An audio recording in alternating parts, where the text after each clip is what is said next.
On this episode of AV Week, Plantronics is buying Polycom for $2 billion, getting help from distributors, and the state of digital signage in the AV industry. All that and more, next on AV Week.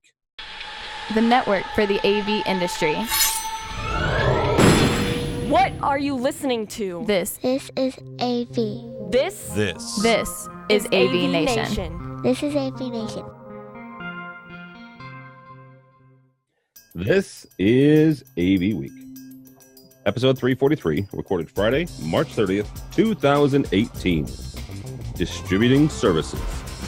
Support for AVNation is brought to you by and by Vadio, a leading manufacturer of professional PTZ cameras, Pro AV solutions, and UCC integration systems. This is AV Week, your weekly wrap-up of audiovisual news and information. My name is Tim Albright. I am your host. With us to talk about the news and information that we have gathered this week. First and foremost, his name is Jeremy Caldera, and he comes from IAS from Peoria, Illinois. How are you, sir? I'm good. Greetings, everyone. Also with us is the AVNation, the sage of AVNation.tv. His name is George Tucker, and you can find him at Tucker Twos. How are you, brother? I'm doing well, thank you. Last but not least, this is a new one, so you guys be nice to him. His name is Achille Raspatini from Tech Ops. How are you, sir? I'm good. How are you? Doing well. It's nice All right. Huh? It's nice to meet all of you. Yeah, absolutely. Our top story today comes to us actually from everybody and their brother that reports on business news. Plantronics, the maker of headphones and Bluetooth headsets, is set to acquire Polycom for a reported $2 billion. Both boards have approved the purchase, and the deal is actually expected to finalize by the end of the third quarter.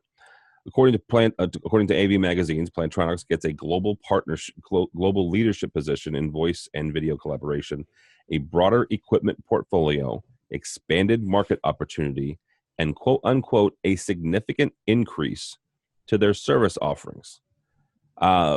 Jeremy, I'm going to start with you on this. What was your initial reaction to this news when you heard it a couple days ago? Just what? I read the headline, and I thought to myself, I have no idea what this is. Like, some acquisitions, what we call it the year of acquisitions last year, right? Made sense. This one I was just confused by. I guess I just don't understand the Plantronics strategy or their lineup. I just don't do much work with Plantronics, so that purchase just seemed odd to me. Mr. Tucker, what will this mean to manufacturers like Logitech or other UC manufacturers when they're looking at this acquisition? Because let's be frank, Plantronics currently, obviously a successful company if they can pull off this deal, almost $1 billion, which is cash. But they make hardware. They're peripheries. They make headsets, headphones. Actually, when I was with Jeremy, I'm with Jeremy when I heard the news, I'm like, well, that's interesting. I'm not quite sure why it makes sense. I went to make sure I understood and I knew what I thought I knew about what Plantronics make. They make headphones and headsets. So they are in the I would put this in the category of Logitech, although Logitech has a much broader SKUs. They're still in that whole UC hardware manufacturers. What does that say to them and other UC hardware manufacturers when Plantronics is saying, okay, now we're gonna do the transport as well? Well, things could either get much better for the industry because there'll be a smaller market because these guys will foobar it, or they're going to. Well, no, but there's reality. Or yes, a new player comes in with some very interesting ideas about how the UC environment space should work, and leveraging some of their known technologies in microphone and headset and a lot of the SIP and link stuff, like the Microsoft links that they're very heavily involved in, utilizing those factors in a way that we either didn't anticipate or in a manner that starts to change the playing field, that it could be a really interesting time for them. And I know I'm being abstract here because we don't know much, right? As you said, they're a headset manufacturer. They're the guys that run everything from the Mercury through the space shuttle and the space station missions with those little headsets and all the stuff that all the tech support guys have. I could see this being very interesting for them because, first of all, Plantronics probably desperately needs to grow at least horizontally. and that gives them a vertical growth then, right? Because they pretty much hit an endpoint. It gives them an immense amount of horizontal growth. Yeah. So where can you go from there? Your stuff starts to be the favored headset for custom service systems you put in, for SIP systems you put in, for the Lynx Microsoft environment and ecosystem. So it's a win-win, plus you've diversified. Yeah. Well, it's in the same industry, but it's a diversification. Oh, it's at least a product diversification, right? Yeah. Achille, just to kind of wrap this up for us, why does this make sense? Or if you don't think it does, why does it not make sense? Well, I think it makes sense for Plantronics to do this because they are really an audio company, providing headsets. They are now jumping into the video side of things. I think the deal probably was orchestrated, not that I know firsthand, but I'm sure between the debt that Polycom had, that Plantronics now is taking over their debt, and now they're jumping into a whole nother side of things, which really broadens their industry. If you're really the king of audio and headsets, and now you're grabbing a company that has video conferencing, AV IP addressing, I mean, you're really now going into a whole different market. And I bet you the clients that Polycom has, that this company is taking over, it gives them a good position, especially the strength of where they are. Yeah. I think it does make a lot of sense. I actually want to key in on something that Achilles said, and all three of you feel free to answer this question. Does this give Polycom fresh life? Because he makes a really good point about the debt that Polycom had and the fact that Plantronics is now taking that over and in essence, not necessarily wiping it off the books, but taking care of it. And it's being paid. Does this give Polycom fresh life now in its battle with Life-Size and with Zoom and with, Blue Jeans and all the other, and Cisco, let's not forget about them either. Does this give them, fresh legs?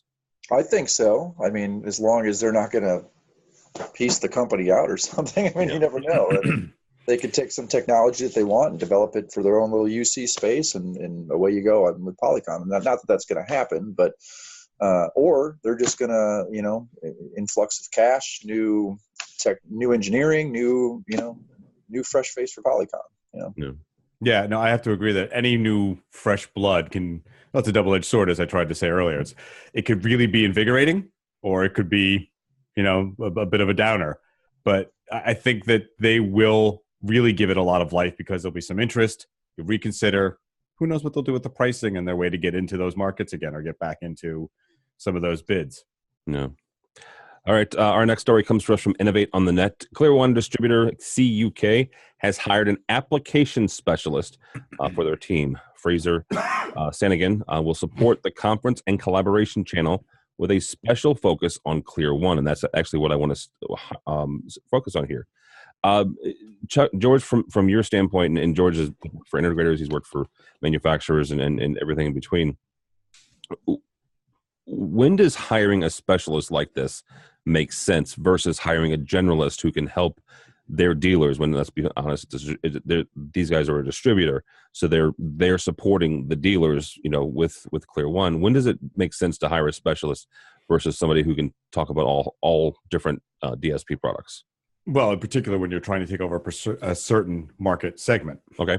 Or you want to at least dive deeper into that market segment, right? You want a specialist because that's who you're going to connect with, and you're going to go, rather than have the sales guy who says, well, here's my wares and here's what they solve. And then there's a very specific application question that they can't answer. And that's not a dig at sales guys. It's not always the sales guy's job to be the technically engineered, not know-it-all.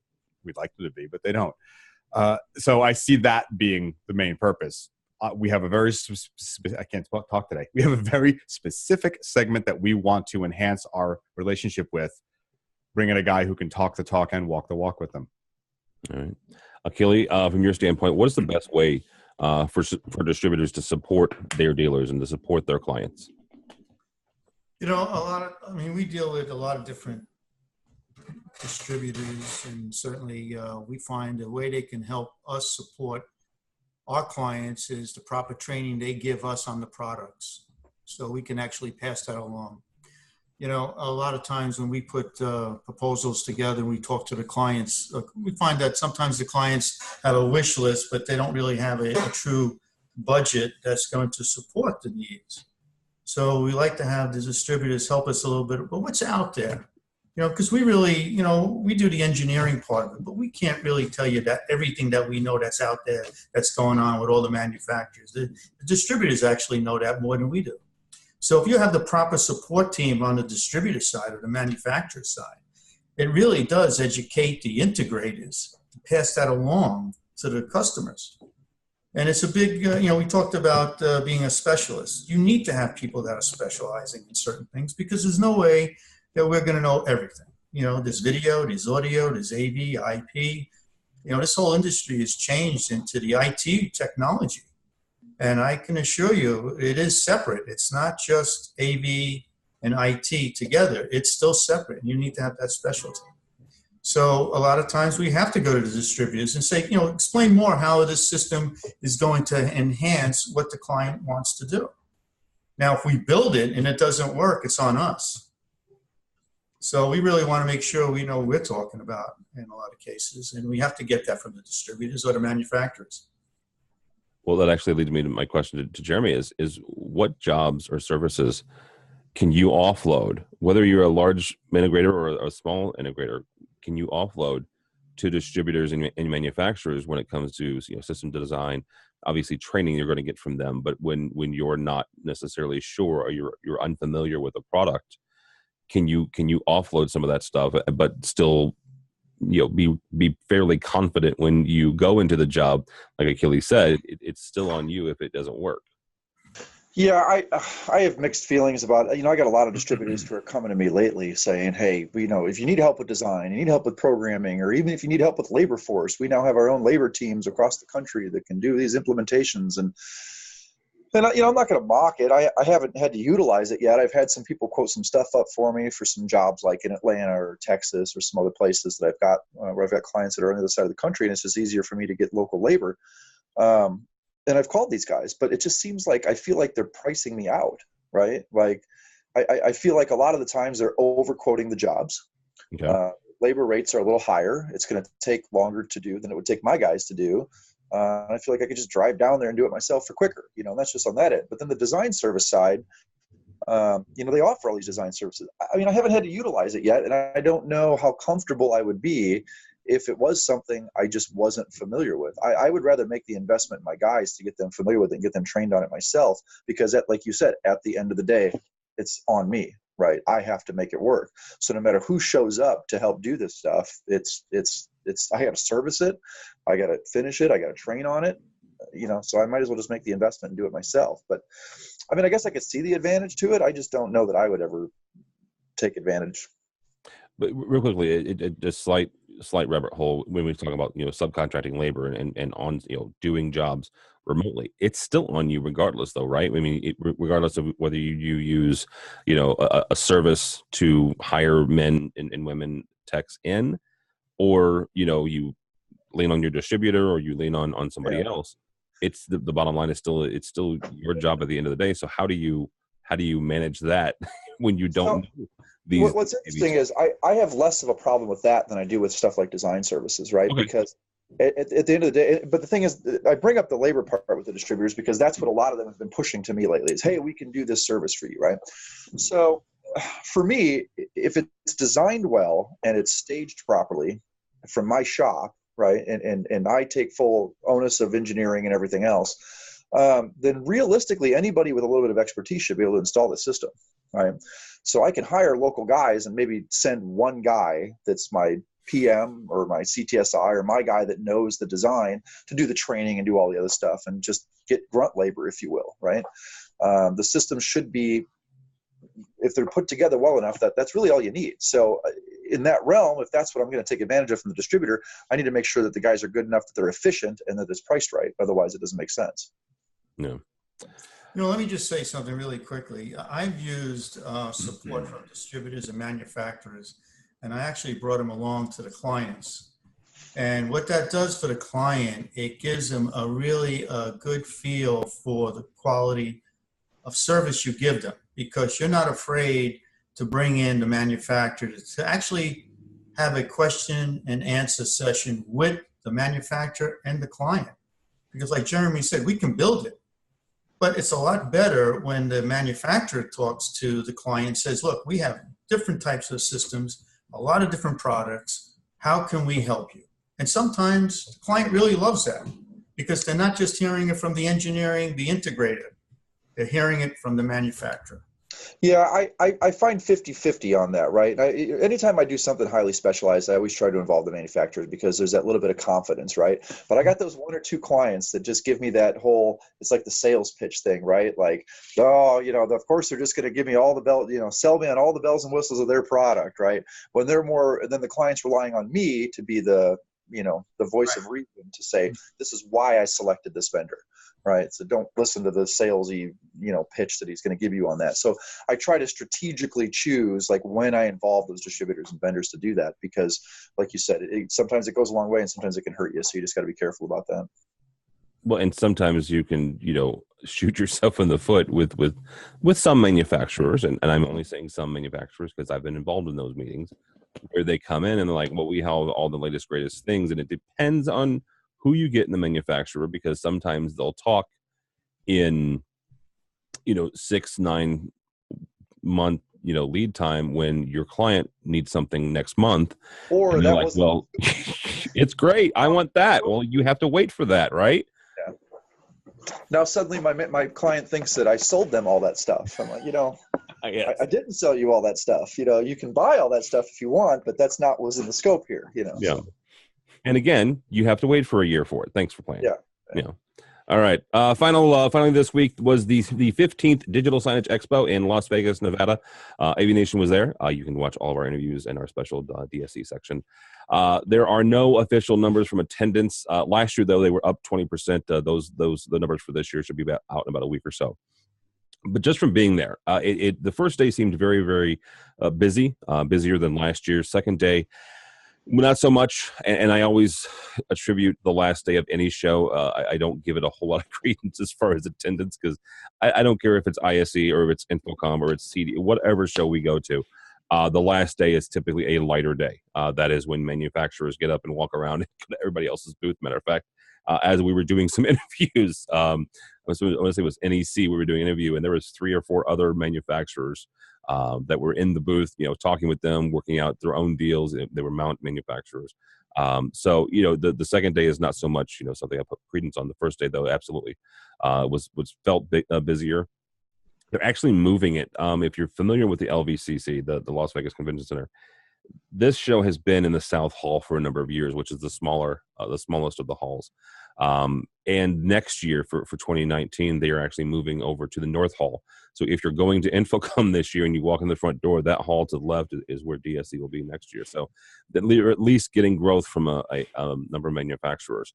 I bring this up for 2 reasons. First of all, it's an interesting concept. It's an interesting segment of the industry to me.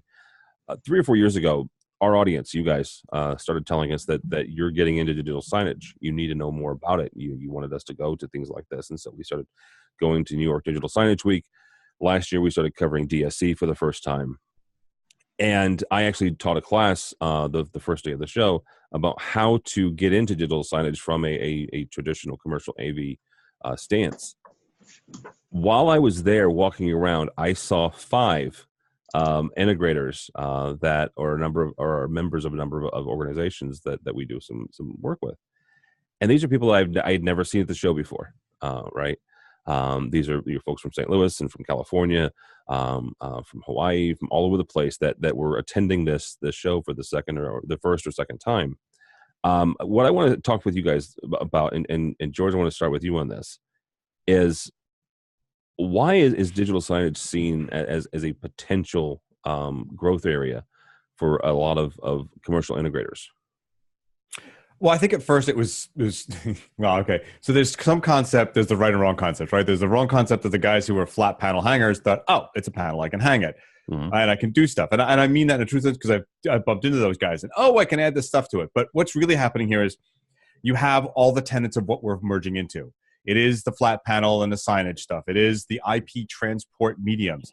It is audio, because you need to do that. Plus, there's the addition of getting into the remote services, the data acquisition and parsing, as well as remote push. So not like just remote services, but being able to then fly into some of the mobile devices and mobile services that these will work with. What is digital signage? We think of it as the big baseball and stadium signage. We think of it as the McDonald's or the fast food menu placards, or maybe the signage now, say in New York, Times Square, but also New York. If you think, I mean, I'm thinking like the heavy duty AV, like our AV contracting world, not the giant stuff. It's the stuff that just above the subways in New York. There's those flat panel and LED screens that will send out advertisings and advisors. That's all infrastructure. That's all mounting. That's all service. That's all maintenance. Those are sometimes the value added. I think last week or two shows ago, we talked about how do I get into that recurring revenue of remote services. That's one of those places. Plus, again, IP, you can be the person that helps bring in the content, helps transport it, helps maybe even create it at certain points. There's agencies that do all of that. I think it's a really big growth medium because it's going to incorporate all of those factors that we've been circling or have been circling us as an industry for so many years. And it's a way to get into them and actually take ownership of part of that market share. All right. Achille, from your standpoint, what are some of the drawbacks or the pitfalls of getting into digital signage? Well, I have to tell you, Tim, I don't see any drawbacks on this digital signage. I see it's going to increase. I think the reason that you see the big increase is because you have a lot of department stores that have actually said that their walk-in traffic has come in from the digital signage that's out in displays. And I think it's going to be a tremendous amount of growth. I think one of the things that we're going to see is probably not enough content to put on this digital signage. But I go into an elevator, digital signage. I go into a subway, digital signage. I go into a mall, digital signage. Not to mention, 30 some odd years ago, digital signage was in these stadiums.